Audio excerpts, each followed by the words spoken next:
Hi everyone, I am Jeff Lawton. I'm going to look at a game from the FIDE Candidates Tournament. Began yesterday, the first round, and it was Anish Giri against Nepomniatchi. And Anish opened with knight f3, knight f6, c4, c5. Got a symmetrical English now. Knight c3, knight c6, d4, c takes d4, knight takes d4, and now e6. g3, fianchetto to win the bishop, and now queen b6, which is the main line. Knight d to b5, and now knight e5, hitting the pawn on c4. Now Giri played a sort of unusual move, bishop f4. The bishop g2 is more usual. Just going here. So Giri's famed for very deep preparation. We know he uses computers really well, and so it'll be interesting to see what happens here. So Nepo played the main line, knight fg4. I think it's the only real move for black actually, and now e3, stopping the threat of queen f2, and now a6. So we're following down the main line here. Now white doesn't have time to play this, and obviously this wouldn't make any sense if that was the only move, because now the knight's on pre, and also black's threatening queen f2, and that's good for black. Queen f2 mate. So h3.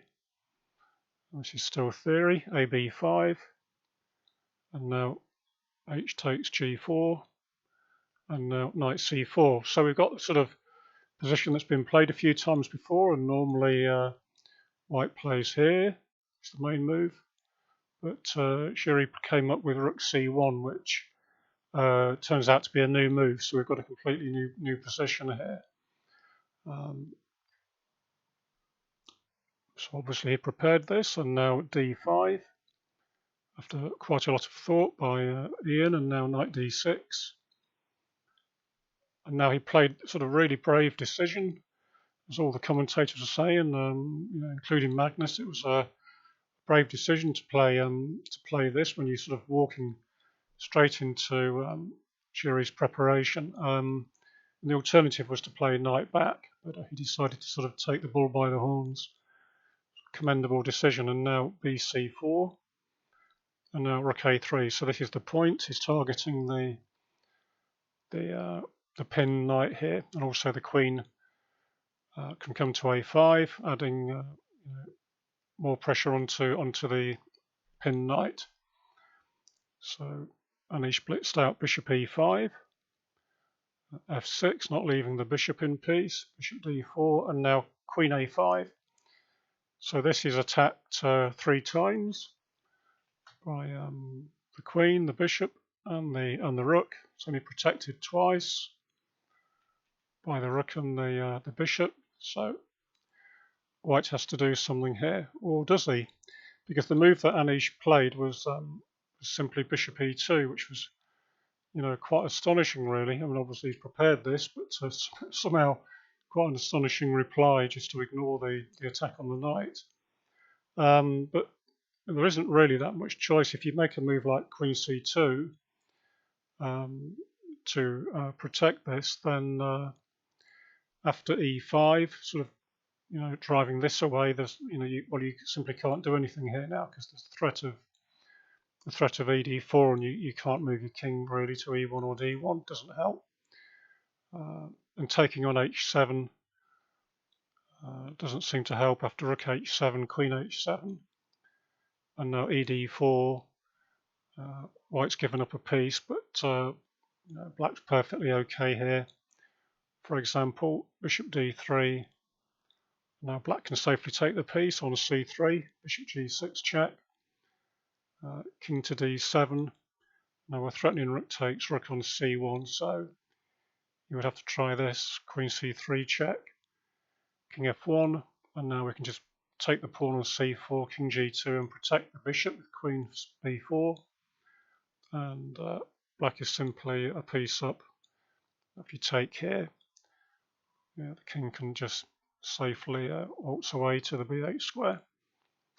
So, but Anish continued with bishop e2, which is his preparation. And the big question was, well, what on earth is he doing? Because after bishop c3, rook c3, rook c3, if he takes here now, then check, king f1, bc4, and white's lost really. He's just a pawn down, massive pawn centre for black, and there's no attack. But the move he played, which he played instantly, and obviously he'd prepared it, was a rather astonishing move, king f1. And now the point was that he'd analysed the critical move, really, bc4, when his intention was probably to play a really fascinating move, g5. And so he's leaving black with the exchange up, but this bishop is basically very strong, and he's hoping to sort of make the f-pawn move, and then this bishop is really powerful along, in both directions along this diagonal. And also he's got the rook hitting h7.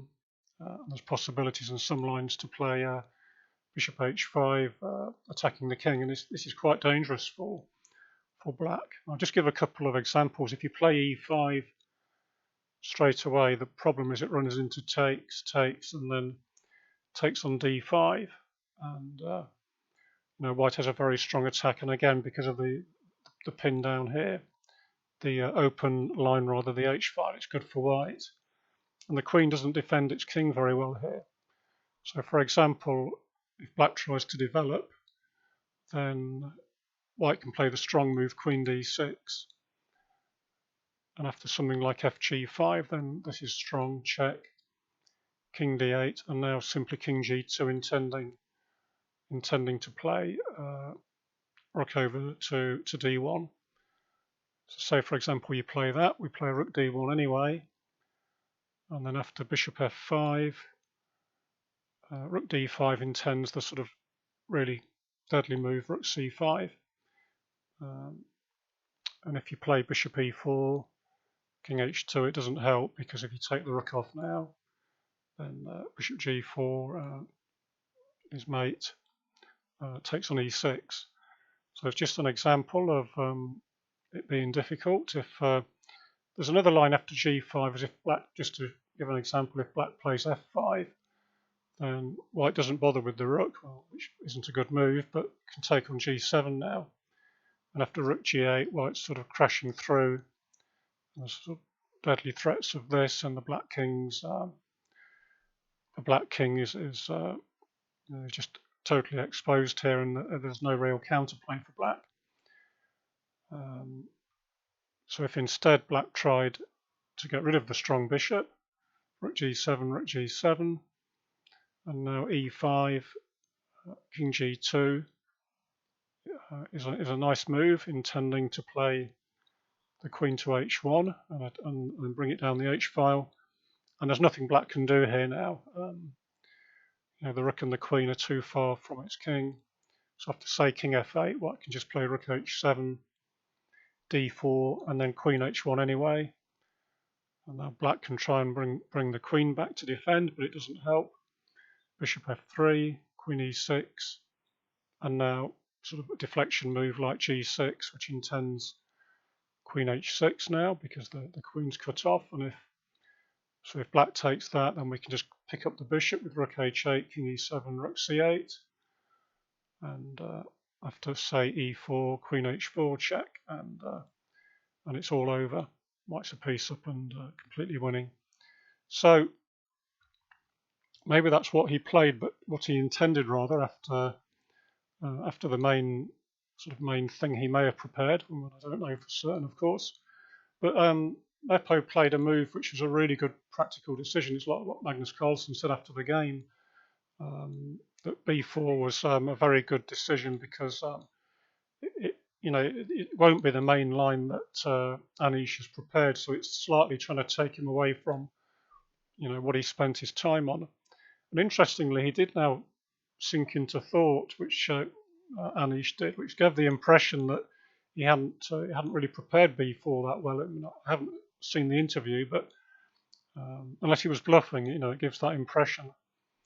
But he found the best move after some thought, g5, e5, and now bishop has no choice but to take because the diagonal has been closed off.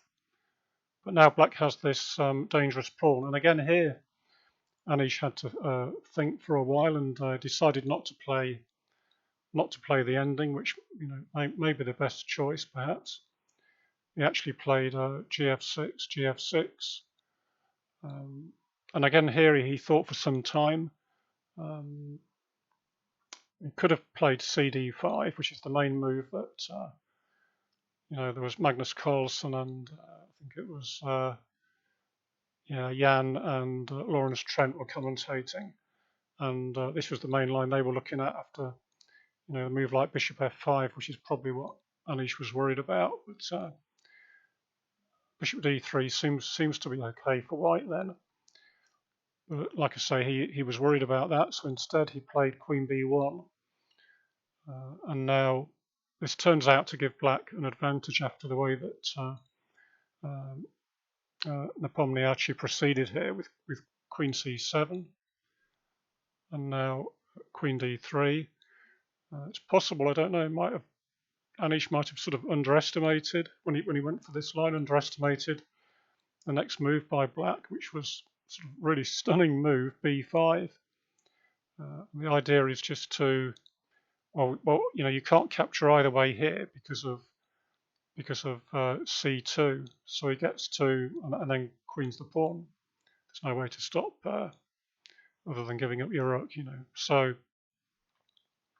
after b5, Anish had nothing better than to take on c3, and now black's managed to he's managed to get his pawn. Excuse me. He's managed to get his pawn from b7. Sorry about that. So he's managed to get his pawn from b7 to c4, and he's got a really good pawn center here, and he's a pawn up.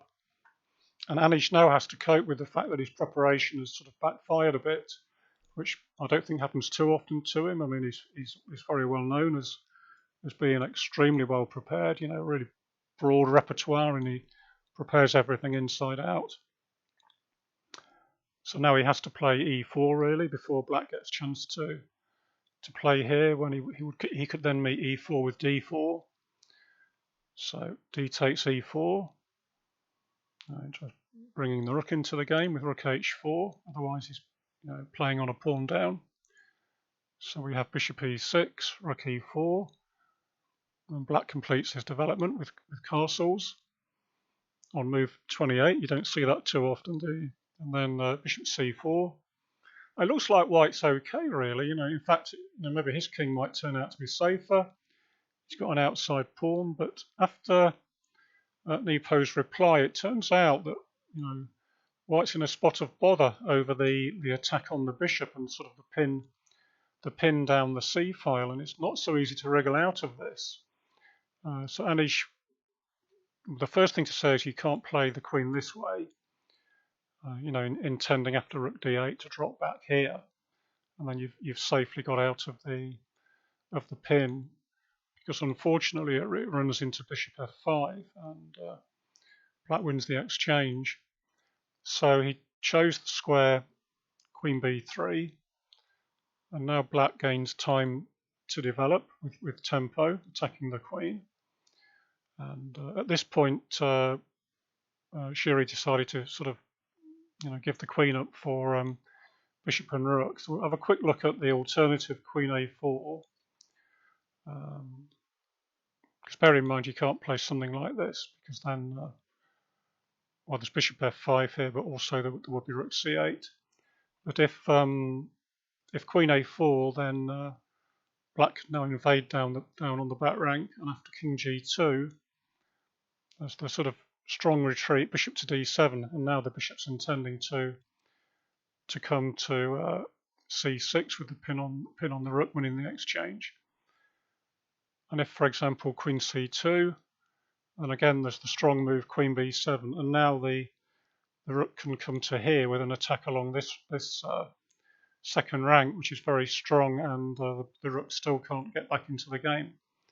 For example, if you play bishop d3, rook b2, queen c3, and then bishop c6, it's winning for black, really.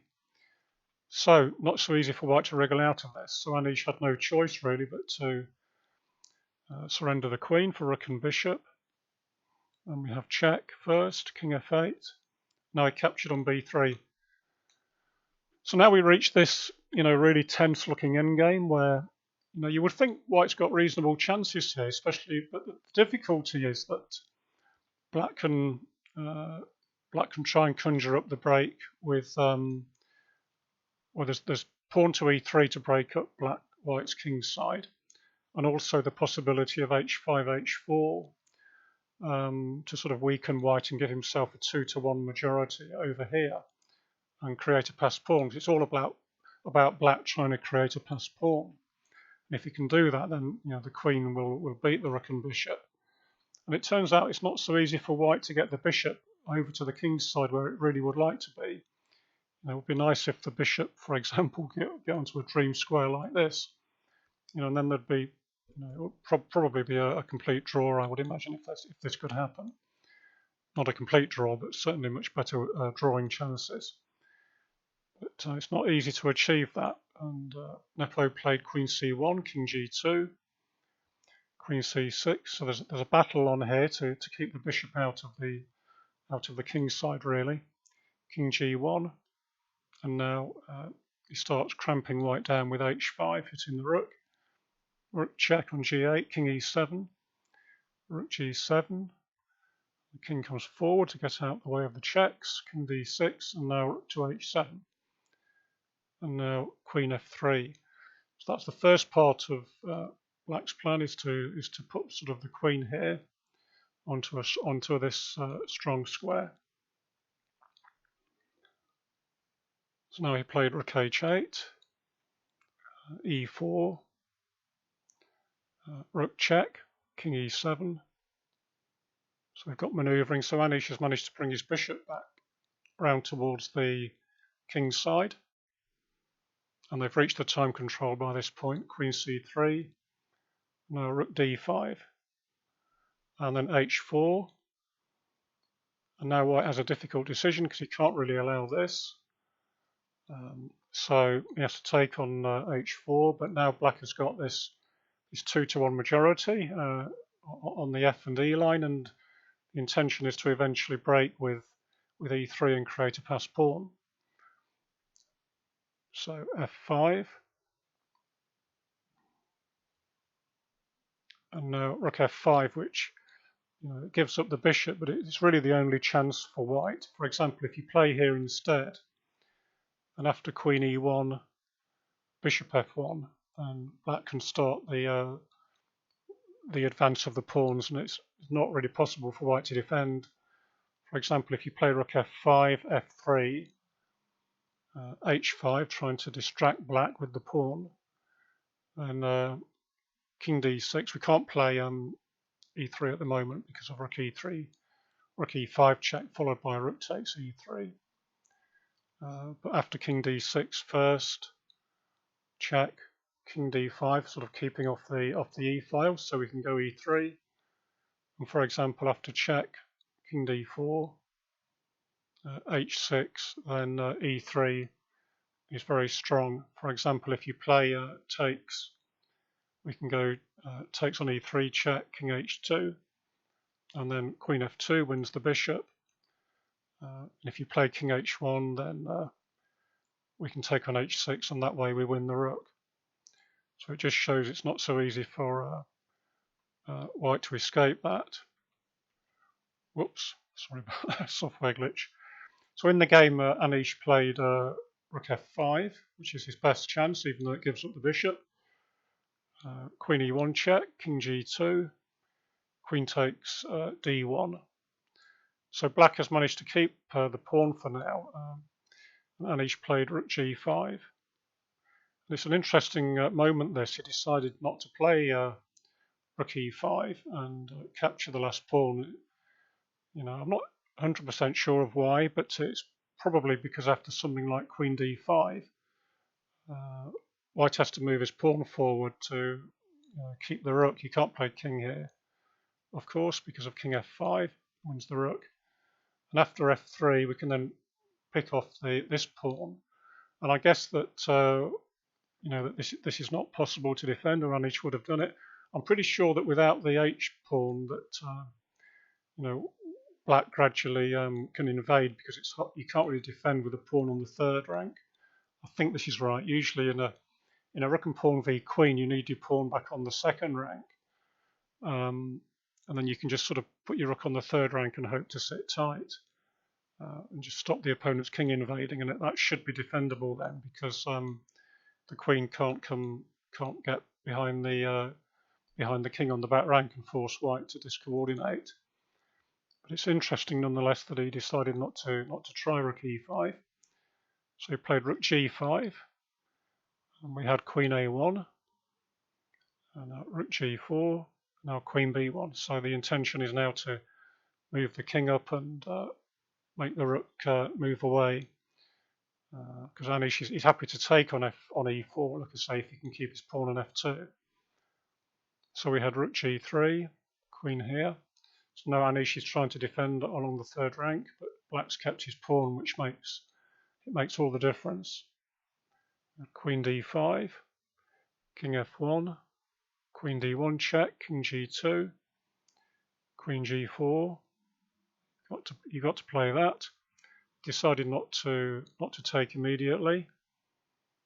First played queen h5, rook a3, queen d5. So we have a lot of manoeuvring here.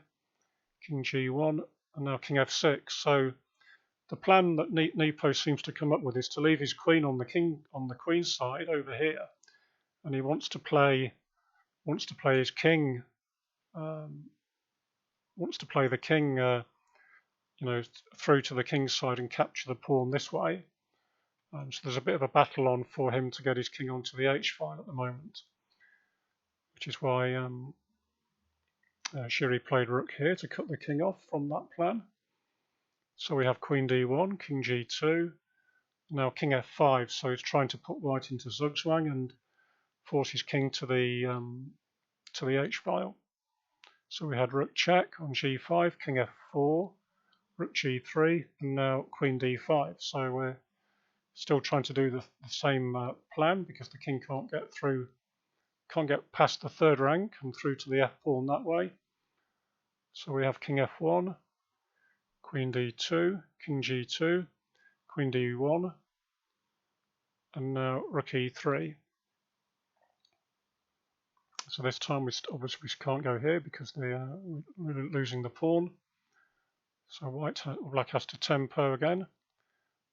Rook here, and now king f6. And now it turns out that Anish played rook h3, allowing the king to come across, but he's reached a sort of zugzwang as regards that particular point, because if you play, you don't have a king move. If you play king h2, then queen f1, and now this is too weak on f2. And if you play, say, rook g2, we can play queen e2. We're still putting pressure on the pawn, so the rook can't free itself. And after king g1, queen e1, king h2, e3.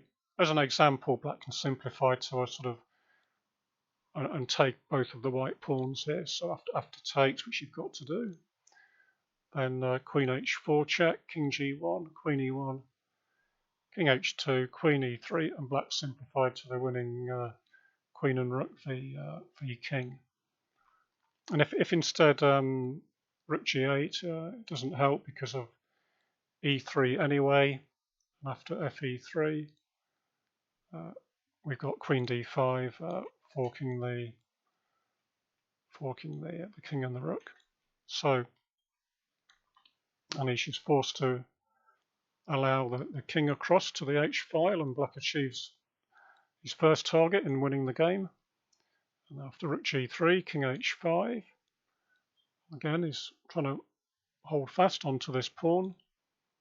Now we have queen b1, and now rook g3, rook e3, sorry. But if we have a quick look if white tries to hang on to the pawn. For example, I mean, it looks hopeless, but you need to analyse it anyway. This is so passive now. But after King G4, H5, black can break through with this, which intends, well, just to play E2 and get a new queen.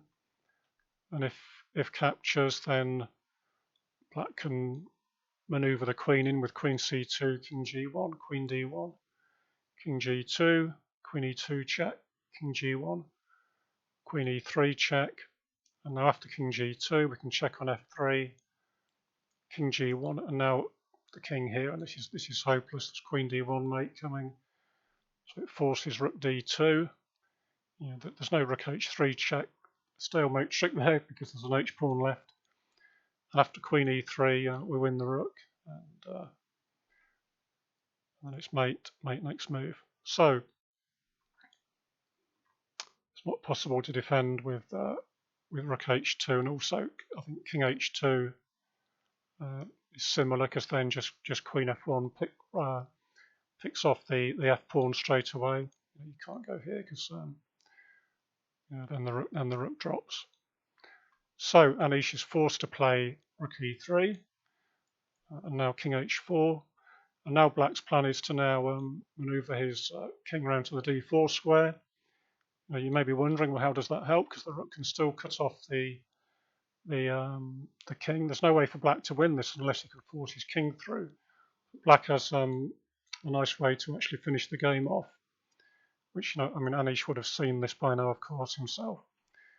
So he's trying to stop the king breaking through with King H5. But if he plays King H2 to try and hold the king in the box over here, and again it allows Queen F1, and after Rook here we sort of get lines similar to before, King H4. Well, in fact, in this position we're just winning the pawn straight away because you can only either move the rook or move the pawn, and there's no stalemate tricks here. So you had to let the king come across. I probably should point out that if you try putting the rook down here, then we've got E3 again, which is similar to lines we looked at before. And this time, if takes here, there's a check on A2, forking the queen and rook. So we can't play Rook G8, and Rook G7 is pretty much the same because of E3. And this time there's a fork on B2. This time forking the queen and rook this way. So Anish was forced to allow the king through. Rook check, King G4, Rook G3, King F4 check, King F4, sorry, Rook E3, and now Queen D1. Rook A3, so he's bringing the king across to the queen's side where it wants to be. Rook G3, King D4, Rook E3. And now the point of black's play is the next move, which is Queen D3. And in this position, Anish Giri had to resign the game because if you take that, simply E takes. And if you come and try and stop the pawn, then you're not there in time. Followed by queening the pawn well ahead of white's pawn, and well, everything else basically just allows queen takes rook, or if you retreat back, then well, I guess the king will come in here, and it's winning because we have to bear in mind that this position wins no matter who's to move. So we just played King F1, E3, E2, and then black queens. So a very exciting game, and very unexpected that Anish Giri should prepare a line, and also and it backfires on him. So it was a very unexpected result, and it takes him Nepo into a very good start for him, and he's now equal first with Wang Hao, who himself won as black against Ding, which was also another shock result. So you would never have guessed really that two such well-prepared players as Ding Liren and Anish Giri should have lost as white, but that's what's happened. So Hope you enjoyed that. We're looking forward to round 2, which starts in a few minutes. It's 11 o'clock. And thanks for watching. If you enjoyed it, please thumbs up and subscribe. Thank you for watching. Bye now.